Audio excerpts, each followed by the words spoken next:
backlit, so it's all crazy. I know. It looks awesome. That's what I was saying before. Let's kill their mics. Oh, kill their mics, yeah.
From the LiveX studio in New York City, Cheesehead TV brings you two guys who like to think they know something about football.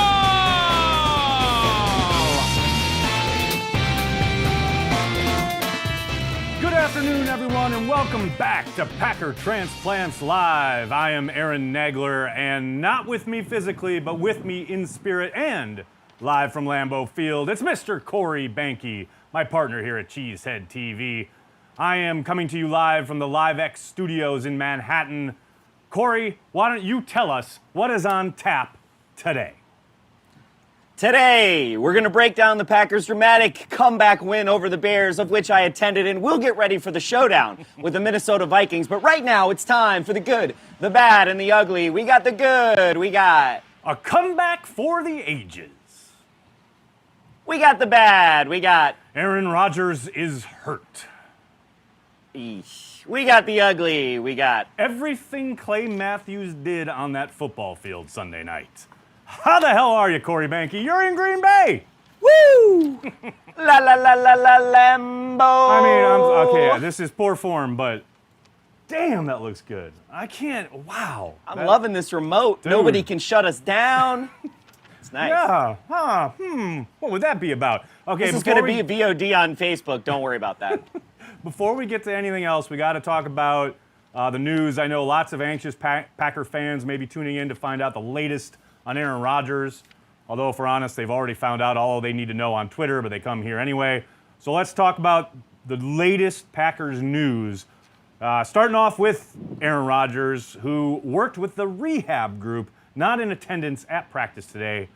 Later on in the locker room this afternoon, he said he would categorize the injury as a knee sprain.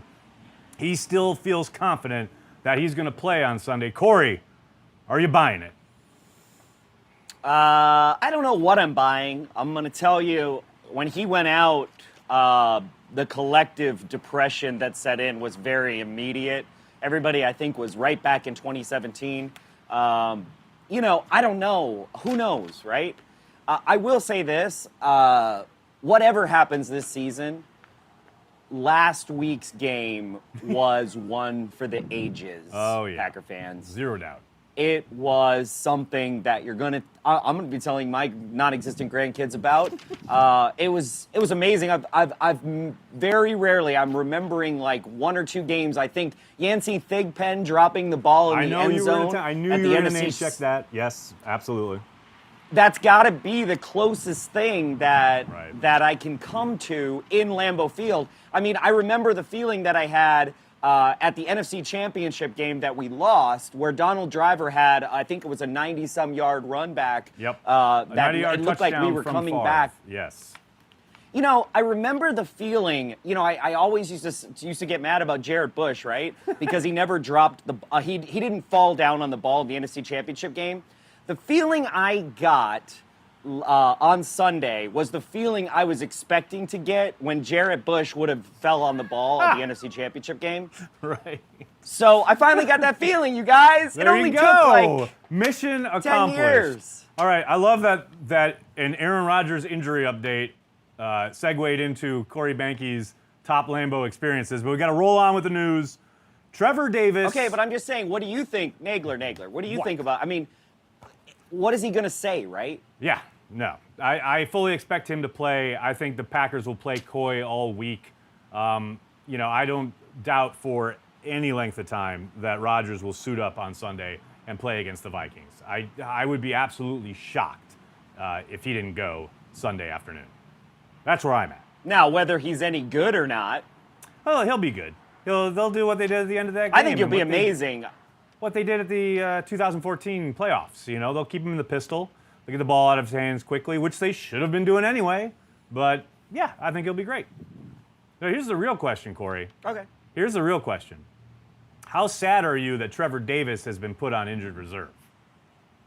I mean, I'll tell you what, I am very sad about Trevor Davis being put on injured reserve because what it does is it forces Randall Cobb to take these kickoffs and punts. Right. And that's not a good thing because I think, I want to say, I know you're going to say, oh, now I found a way to segue into Randall Cobb, but I will say that Jordy Nelson leaving, what it did is it took away the Aaron Rodgers crutch, right? Yes. And it forced him to go to Cobb more, I think. I agree. And last year, Cobb had more separation than any other wide receiver. I said it last week. He was amazing. And the guy has just been a superstar waiting to happen. I don't know how many times we've been on Packer Transplants and we said we were waiting for Randall Cobb to just basically be a superstar. And that play at the end, it doesn't get any better than that. I actually think it's better than when we played the Bears and we came back for that win that he had the touchdown in a couple years ago. Well, I think it's more dramatic in the sense that, or maybe not more dramatic because the Cobb reception in 13 was for the division, but I think it's more magical and probably more special because of the comeback that was involved, and it was at Lambeau. In 13, it was down at Soldier Field. The idea that this was in Lambeau to go ahead in a game that they were down 20-0 and cement the largest comeback in Lambeau history, that's pretty special. And you were there for it, so that's pretty great. Yeah. But Trevor Davis, what do you think about Trevor Davis? Well, it's clear that hamstring injury never fully healed. They said it popped up on him on Sunday, and then they ran him, tried to do some testing on the field. He couldn't go. They shut him down. We know how much time he missed this summer during training camp. He missed 3 or 4 weeks. So it's clear that hamstring injury just couldn't get right. And I talked a little bit about it on Packers Daily yesterday. We've seen throughout the years when the Packers try to get a guy rested and then they bring him back with a hamstring issue, it comes in and out. And famously, I think the most perfect example is Casey Hayward, his second year. He had that hamstring injury early on, and they kept trying to get him back out there, and he kept re-injuring it, and it basically wrecked his entire season. The Packers putting him Davis on IR makes a ton of sense. Let him heal up. They have the option to bring him back after 8 weeks. Finally, we got Davante Adams missing practice. Now, obviously that would set off alarm bells for any Packers fan, but rest assured, everyone, I know Adams talked in the locker room. He said he hurt his shoulder on the 51-yard reception. He plans on playing Sunday. I've been told by a source, that's right, Banky, I'm still on the beat, baby, that it is absolutely nothing to worry about. So there you go.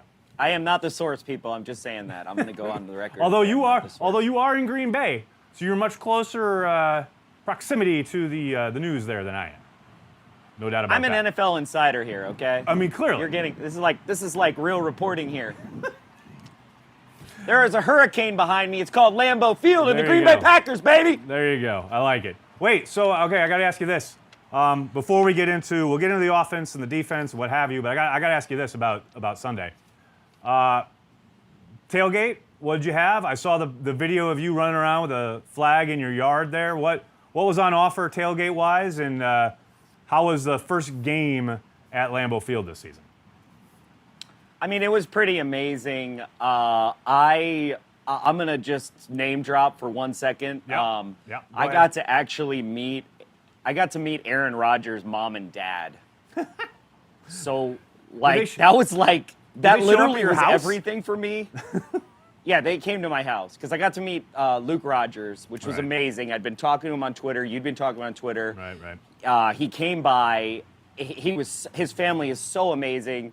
I literally got in the stadium and I turned to my friend Matt and Bree and I said, I just met Aaron Rodgers' mom. Like, it stuck with me for an entire quarter. It just blew my mind, right? And so it was an amazing tailgate. His dad got to meet my grandfather. That's awesome. You know, it's a family affair over here. It's a family affair, the in Green Bankies. Bay. Of course. That's great. I love it. I love it. The Rodgers and the Bankies just hanging Out.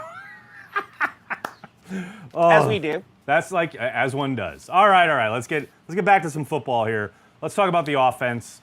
Let's talk about the slow start. I don't think that anybody can deny it. I think the Packers would own up to it. I think Mike McCarthy would admit it. It was another slow start for Mike and company. Now, I know there have been a lot of venting online in my Twitter mentions specifically about, the game plan, etc. And here's what I'm just going to say this about whenever there's anything in regards to play calling or game planning, people have to remember it is always 1,000% a combination. It is not it's Mike McCarthy's fault or it's Aaron Rodgers' fault. It is on both of them, always. This idea that Mike is making Aaron hold the ball, or that Aaron is calling these long developing routes and trying to only throw something deep rather than checking it down. It works. It's a symbiotic relationship. It's very frustrating to watch when it unfolds as it did early on Sunday night, but it is very much both of them. I've had people adamantly declare it's on Rodgers because he holds the ball. I've had people adamantly declare it's on Mike McCarthy because of the play calling. It's both, people. It's always both. Yeah, you know where I stand on the whole play calling thing. I don't like to second guess on play calling. A lot of stuff's easy in hindsight.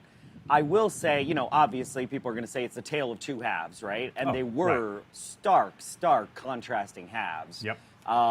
But it's a lot of things. It's to your point. They've got to see what's going on. They've got to react to it.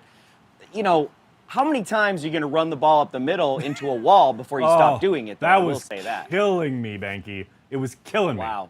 All the A-gap probing they were trying, absolutely destroying me. Here's a question I have for you. How much do you think it has to do? I mean, do we just consider that first half basically the Packers' preseason? You know what I mean? Yeah. Because so much was funny. made. It's funny you say that. Yeah, it's funny you say that. My neighbor, I'm sitting with Matt Weir the whole game, which was very special in and of itself. We've never sat together. We've known each other for wow, I didn't realize you guys had never attended a game. That's awesome.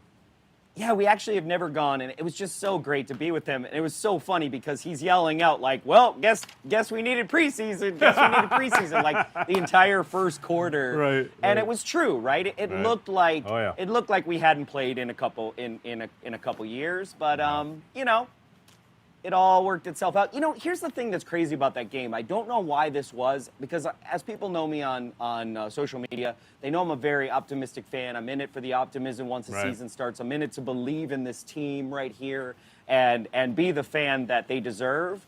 And so it never really dawned on me, even when Aaron Rodgers went out, even at the end of the first half, I never really doubted. And it's not any testament to me.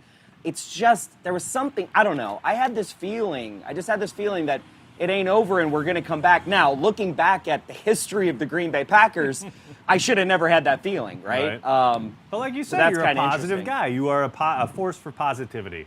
Before we go any further, I have to do this, Corey. Do you have control of your camera? Can you move it at all? Yeah. Can you pan down just a little bit for your T-shirt? Because it is absolutely blowing up the comment section. Oh, yeah.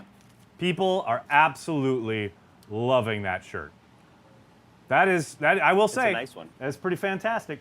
It's funny because I'll just stand up. I've seen you wear it a million times, so I didn't think anything of it. But holy cow, people are absolutely loving it.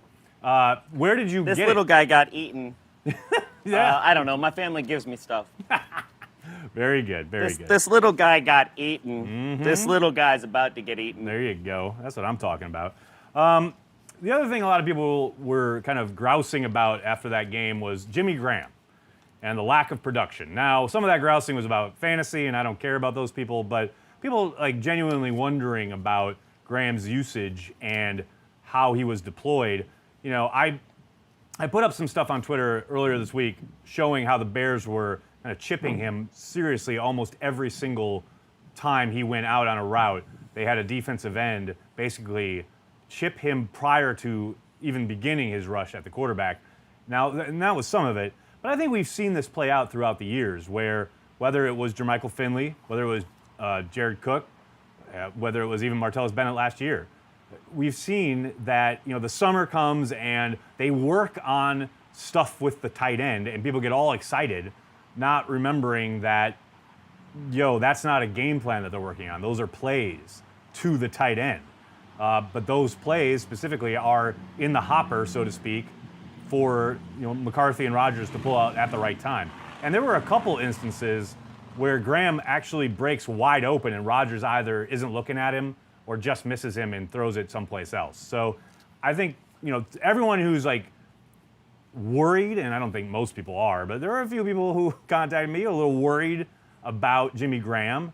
Don't worry, his stuff will come. Jared Cook kind of started the same way, So yeah, I feel like it's going to happen over time. It's unfortunate that Rodgers doesn't get to practice as much. I think that's going to be the catalyst for Graham and him getting on the same page. You saw it at training camp. I mean, I remember you coming back here and being like, "Oh my God!" I mean, I remember just them getting on the same page was amazing. I was a little surprised, I'll be honest, that it didn't happen quicker. In my head, right, I think that Mercedes Lewis, Graham are just going to take over the entire offense. And I do think we're going to have a game where that happens, where, they take away Davante. I don't know. I just don't feel like you can take away all our receivers. Here's Geronimo Allison's hitting it at the right moment right now. Absolutely. Here's the thing. You just kind of touched on it right there. The tight ends will have to come to the fore when they face a team with a defense with premier corners. And lo and behold, here come the Minnesota Vikings with one of the best corners in the game in Xavier Rhodes. I know Trey Waynes is not a household name. He's a talented young guy. He's on the injury report this week, so that's something to watch for, although I think he practiced today. So they've got definitely more talent in the secondary in Minnesota. I think this could be a week where the tight ends could feature a little bit more as kind of a counter to that. And then finally, the last and I think also you're going to see this you're going to see the circle, right? So so you're going to see Davante and Cobb took over in this last week, right? Yes. And you showed you were saying how Ty Montgomery was a lot better with his blocking, with his pass blocking, which means he's going to actually get into the game more, which means now he's going to be ready for screens. He's going to be ready for these little flat things. I feel like it's either Graham's going to take over if they try to take away Davante and Cobb, or even Montgomery could just have that game where he had 2 years ago where he just takes over, which I think that's somebody we're really not talking about, right? Yeah, well, because as you said, limited usage, limited opportunities, but he did acquit himself well in pass pro, which has always been his bugaboo. He took on some guys who were coming after him. I mean, he took on Trevathan, who was trying to hit him with power. That's pretty impressive. So, yeah, I think we will see a bit more Montgomery. How much, I'm not sure. I think they love Jamal Williams, keeping Aaron Rodgers safe. Aaron Rodgers on a gimpy leg. I think you want your best back there when it comes to pass protection, but we'll see. No doubt. The other thing, you touched on it a little bit there, the Packers slamming themselves into a wall repeatedly in the running game. I got news for everybody. That's probably not going to change much this week. I don't expect the Packers to have much more success along the interior. Now, maybe they get something going in the stretch game, the zone. I doubt it because the Vikings linebackers are so good. But if anyone's expecting the running game to suddenly get on track this week, that's not going to happen. The Packers' offensive line just isn't built for that, trap game up the middle. I know they busted one for a decent gain against the Bears, but for the most part, I would expect much more of that against the Vikings. Yeah, I would agree. And finally, I just wanted to touch on the play of Deshaun Kaiser real quickly because it's been a raging debate in my Twitter mentions about the backup quarterback spot. And can we just all agree, because someone asked about, he played so poorly, yada, yada, yada. Will they look outside for a veteran? And A, no. No. If the time to look for a veteran was back in March, they had Ryan Fitzpatrick on offer. They had Teddy Bridgewater on offer. There were options out there. Guys who are not very expensive, who have started a lot of games in the league, who could come in and run your offense and make something happen should something happen to Aaron Rodgers. Now, I know the argument against that is, well, Kaiser just started 16 games, but he's still so raw and so rough. Like I said, there were other options. Now, it's clear. We had some Cleveland Browns. We had some Cleveland Browns fans. I won't name drop anymore. I won't say who they were. I know who it was. We had some Cleveland Brown fans who are amazing, actually, and they were not feeling Kaiser. Like that was like, oof. Here's the thing. Two things, okay, Nagler. One is there's a guy that's out there that's better than every backup quarterback in the NFL right now. You had to go here, didn't you? Yeah. If the Packers were actually really serious, right, and then they actually did believe that the best people should be on the field, then that person would be playing quarterback. That's the first point. Second point, I think Gutekunst really made a decision along, like he's like, okay, I got to clean up 2014, 2015, 2016, and 2017 draft.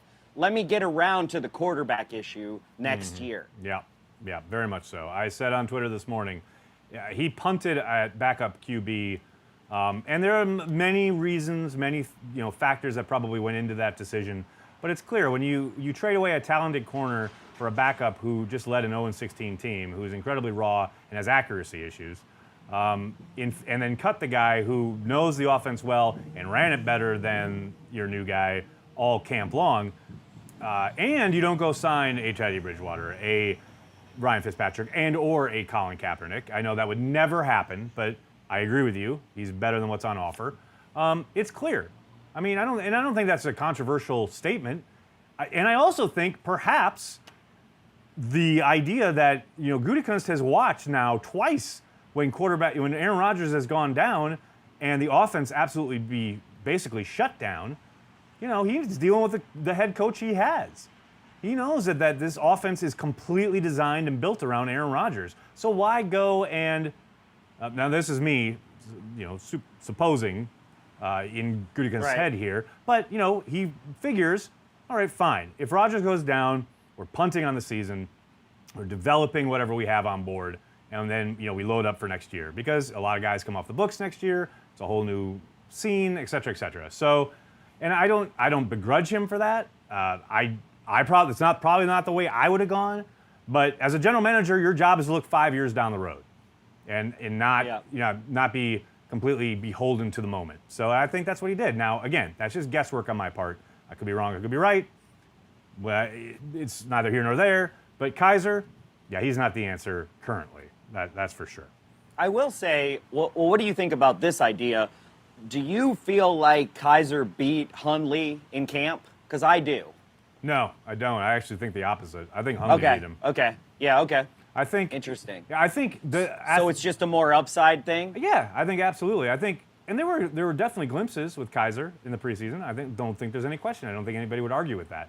But I think especially by the third preseason game, you saw how much better Hundley was in regards to the command of the offense, knowing where to go with the ball. There's still going to be issues because he's Brett Hundley and he's got limitations. But yeah, and I know the Packers just love his potential. You nailed it there. They're absolutely on board with all of that. All right, let's get around to the defense. Nobody wants to talk about backup quarterbacks. Blah blah blah. Defense. We'll talk about the defense here before we get to anything. What did you think of Mike Pettine's debut in Green Bay? I like the second half. Yeah, that was fun. I think more than anything else, there's a obvious talent upgrade in the secondary. I don't think there's any question, especially at the corners, the corner position. I think that's obvious. Yep. I think Mike Daniels had a great game, but Yes. like you couldn't tell. Like I was watching some of the stuff that you had, and I kind of felt the same way because I like to watch Daniels. You know, where the hell is Clay Matthews? I think that's like, what the heck's going on? Let's shy away from that for now. That's kind of weird. It's so bizarre. I know we're going to talk about that. It's really bizarre what's going on there. I don't know. Did you feel that different? Did you feel like, besides the secondary, I guess there wasn't a lot in the middle. I mean, look, typically in the same game last year in the second half, we would have been let down because somebody would have got a pass over the middle, right? Yep. And that didn't happen, and we made some good stops. But then you look back at the tape, you brought up the Reggie Gilbert thing. You look at the tape, and there's some major misses that we lucked out on. I mean, that's football, right? One play could have been the difference, right? Very and it much wasn't. But did you see a real difference between Patton's defense watching it 3 times later than you would have with Capers? Somewhat. I think the differences came in the pressure calls. They didn't come until later in the game. I thought he kept it pretty vanilla early on, and I'm not surprised by that, simply because of the fact that they didn't really know what to expect. And it's funny because Mike McCarthy kind of name-checked it earlier today during his press conference. They didn't really know what to expect from Matt Nagy. You know what I mean? Like, clearly they have his tape from his time in Kansas City. They know what type of offense he's running. But, I mean, it was pretty clear that first opening drive, Nagy has been working on this, opener for all offseason. He emptied the playbook, essentially, in that first half. And Patton just wanted to keep his guys in a very simple mindset. Of course, again, this is just me guessing, but I think he just wanted guys to not be thinking a lot, not having to worry about, if this happens, I've got to do this, but then if that guy replaces, I've got to go here. Like, he's just trying to play, okay, give me cover 2. Give me, man high. Give me single free safety. Like, he's just trying to keep it simple. And I think the Bears were able to take advantage of that a little bit. But you saw as the game went on, you mentioned that, Trubisky missed on a couple throws. There's no doubt about that. We know about the Cohen one. There was also Kevin King was kind of beating up the right side, and that throw got missed high and out of bounds. I mean, there were definitely a couple instances where the secondary could have given up more yardage. But for the most part, I thought they acquitted themselves really well. First time out of the gate, Corey, they played the entire game with 11 guys on defense. So, I mean, for me, that's a major win, right? That's a win. I mean, that's a win. Big time. Speaking of Kevin King, real quick, Yeah. that Twitter burn that he had yesterday, that was on fire. I was loving that. Kevin King, King Kevo. Well, what's funny is that, like, Dan Durkin down there, who covers the Bears, he had put the still shot up, and I thought it was funny. So I retweeted it of, the Bears player wide open in the end zone. And then Kevin King clapped back basically off of my retweet, and that meant my mentions were all in tatters. But then somebody in Dan's mentions was like, is there video of this? And I was just sitting at my desk. I was like, yeah, sure. I got pull up Game Pass, and I just shot it. That was the biggest mistake I've made this week, Banky. Because holy cow, 24 hours later, people are still in my mentions arguing this stupid play. So, yes, Wow. I agree with you, Kevin King, god of clapback. I'll tell you what, speaking of the defensive backs, can we talk about Kentrell Brice for a second? What a game. What an outstanding game. I did not see that coming. Who would have thought? I mean, assignment sure. He bid on play action once, and he had a couple of missteps along the way. But for the most part, I mean, Mike McCarthy said, highest graded player against the Bears on defense. I was thoroughly impressed. It was much better than what we saw this summer. So hopefully they can keep that up. And I also wanted to give a shout out. Definitely. I wanted to give one more shout out on the defensive side of the ball to Blake Martinez. This guy played all 70 snaps. Oh my goodness, Blake Martinez. He was yes, out of his unsung mind. hero of the game. I mean, he was so good in that game.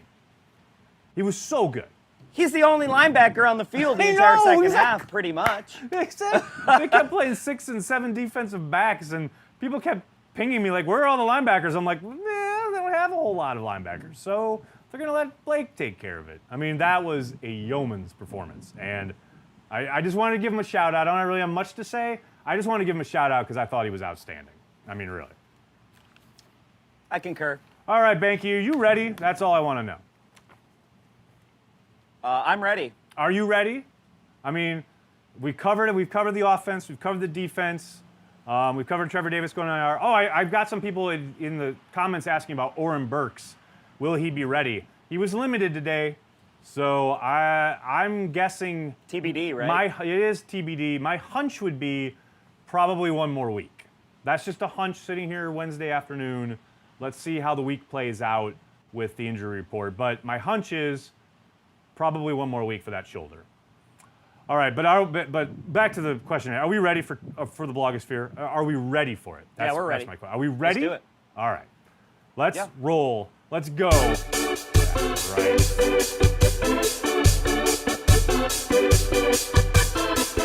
This week in the Packer blogosphere.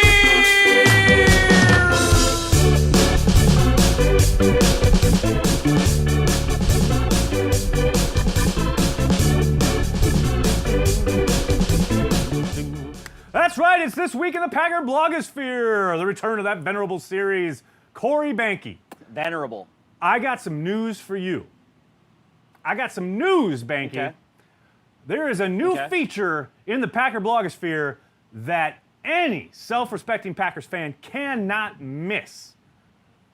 Are you speaking of Ben Fennel? Our boy Ben Fennel is over at The Athletic dropping yes. knowledge, people. Holy cow. Fennel, He's got a whole lot of knowledge bombs to drop. I'll he's tell you that just right over now. there breaking down tape.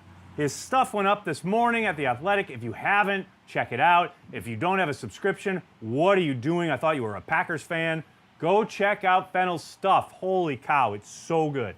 And I did want to highlight one video that he put together. I am 1,000,000,000% stealing his content here, but I wanted to feature this because it was talked about a lot after the game. Chris Collinsworth blew this play up into like Herculean effort when really Reggie Gilbert gets beat on this play. Now, that's not to take away from Gilbert. He's covering Tariq Cohen, who is an amazing talent out of the backfield. He runs a wheel route on him. I want to show this clip of Reggie Gilbert. Gilbert actually, and again, right before this happens, we see Blake Martinez kind of show him or tell him what to do, which he's supposed to do. That's his job as a middle linebacker. But this is where a more experienced quarterback, you were talking earlier about, some misses from the Bears. This is one of them. Well, now watch this. Here we go. Here's Gilbert. He takes Cohen right out of the backfield. He's going to the flat, and then Cohen takes it upfield. Now, there. You saw right there. You saw right there. The ball, he's not, Trubisky doesn't even go to him, and that's what they wanted. That is where the play is designed to go. They're looking for that matchup, and they got it. And if Trubisky just waits one more second and pulls the trigger, he's got a touchdown. So that's what, that reinforces what we were talking about earlier in regards to, yes, there was a lot of good on the defensive side of the ball, but, there were definitely opportunities that went missed. And let me tell you right now, I don't think Kirk Cousins is Joe Montana, but Kirk Cousins would hit that, and Kirk Cousins would take advantage of that. Yeah. And so that's the kind of thing that the Packers are going to have to be wary of and ready for and kind of tighten up, so to speak, when the Vikings come into town on Sunday afternoon. But all of that said, Ben Fennel, ladies and gentlemen, check his stuff out. Oh, Ben my Fennel. goodness. Great stuff.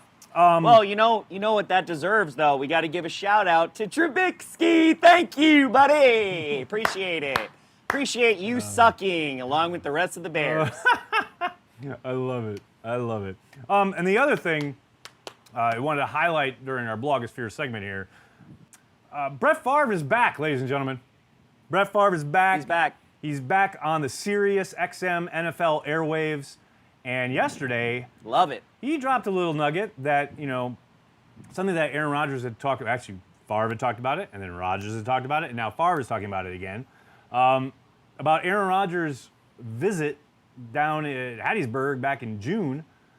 And, we knew there was supposed to be some kind of footage involved. I didn't know what it was. Aaron Rodgers kind of talked about it a little bit, ESPN Milwaukee earlier this year.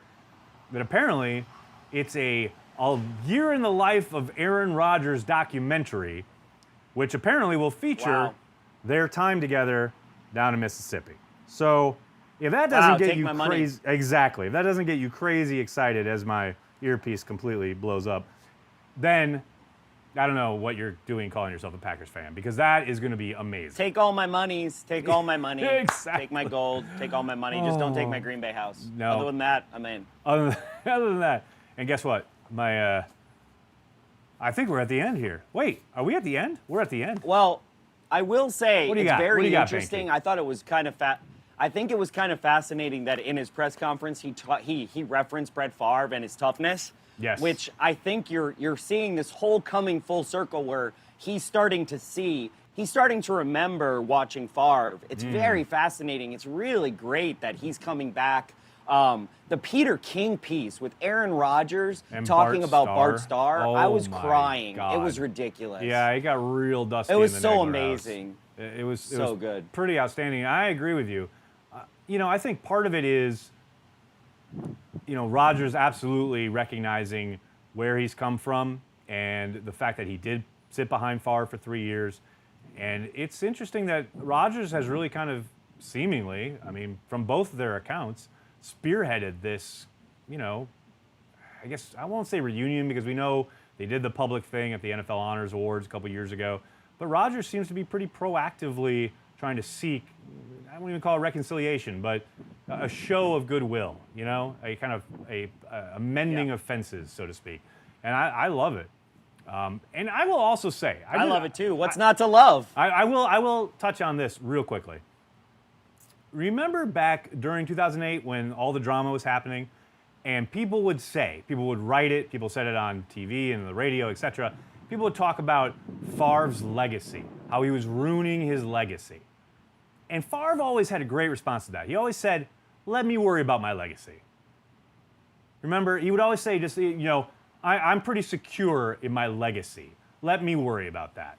Now, undoubtedly, there will always be people who hate him / won't forgive him for going over to Minnesota, etc. But I got to admit, he was pretty right. He's back in the fold. His name's up on the bowl. He's greeted with loving arms all around Packer Nation. The guy knew what he was talking about. He worried about, he knew what he was doing. And I think he's been proven right down the stretch here. Yeah, I'll say one thing because you're talking about the guy who made the Favre Trader video, right? And I knew you'd forgive him. I knew you'd forgive have him. something to say. Look, I forgive Brett Favre. Right. He is one of the greatest quarterbacks to ever play for the Green Bay Packers. There's no Correct. doubt about it. His legacy is preserved. Did he make a mistake going to the Jets and the Vikings? Yes, he did. I guess the real mistake is that for so long he talked about wanting to end his time as a Packer, and it just kind of seemed like a bunch of BS to me when it was all said and done. It leaves like a really slightly bitter taste, but that bitter taste could turn into umami, so that's okay. And ultimately, I'll take my bitter greens, and I love me some Brett Favre. That is the correct answer, sir. All right. You got anything else for the people, Banky? That's what I like. A shot Lambeau. of Lambeau Field. Well, that'll do it for this week's episode Here you of go. Packer I'll let you Transplants. enjoy it. We'd like to thank everyone who connected with us, however they connected with us. YouTube, Facebook, GZ TV itself, wherever you find us. Twitter, Twitch, maybe down the line. Who knows? Be it here or anywhere else, you guys really help make this a unique fan experience. That's why Corey and I are here. It's what we do. We are and will always be devoted to Green Bay Packers fans worldwide. And before we go, I got one other thing I got to do, Banky. You don't have to be privy to this. You can walk away if you need to. I need to read all the names of our Patreons because I screwed up the credits today, so they're not all in there. But I did promise, a shout out to every Patreon, whoever gives to us on every single Packer Transplants. So here we go. I like it. I'm reading all the names. We got Aaron Edgerton. We got Aaron Polzinski. We got Adian Flood. Alexander Paradis. Allison Hendricks. Allison Martin. Anthony Schifra. Amando Mendoza. Brandon Nelson. Chad. Why are you scared of your last name, Chad? Chad Sanders. Chris Rhyme. Clyde Landrum. Dan Berth. Dan Showman. Daniel Pedersen. Danielle Mankey. David Rickert. Derek Arndt. Donna Chopin. Dustin Schurt. Glenn Hintz. Greg Schultz. Holly Phelps. Ivan Valtvech. Jim Frank, Joseph Maloney, Josh Grosser, Josiah Thorngate, Justin Melby, Keva Rami, Crystal, just Crystal, Marshall Brown, Matt Peterborg, Matthew Schuller, McQuaid Arnold, Mel Klitsky, Michael Lococo, Mike Lezwowski. Man, these Wisconsin names are killing me, people. Mitchell Schaller, Molly Rausch, Nathan Morrissey, Nicholas Price. And this is true. This is a real Patreon on the Cheesehead TV Patreon page. Nintendo World Report. So shout out Nintendo World Report. Yeah, Neil. That's my boy Neil. Reginald Babin, Renee Anderson, Rick Hammond, Russell Johnson, Ryan Bowman, Ryan Frederick, Samuel Dew, Sean Gallagher, Stephen Barless, and Uriah Shelter. There you go, everyone. I'm sorry, your names will all be in the credits next week. That's a lot of people. I'm telling you, Banky, people are contributing to the Cheesehead TV Patreon. I thought like 2 people cared about this show. Me and you. Apparently, there are a few more. But thank you, everyone. Thank you so much for the support. Banky will be back in studio tomorrow, so we won't have this remote set up. But enjoy this lovely shot of Lambeau Field. Week, yeah. Thank you, everyone. Have a great week.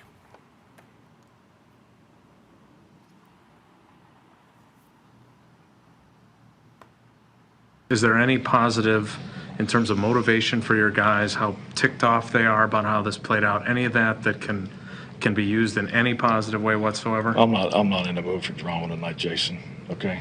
I appreciate that. What do you think you told the critics tonight?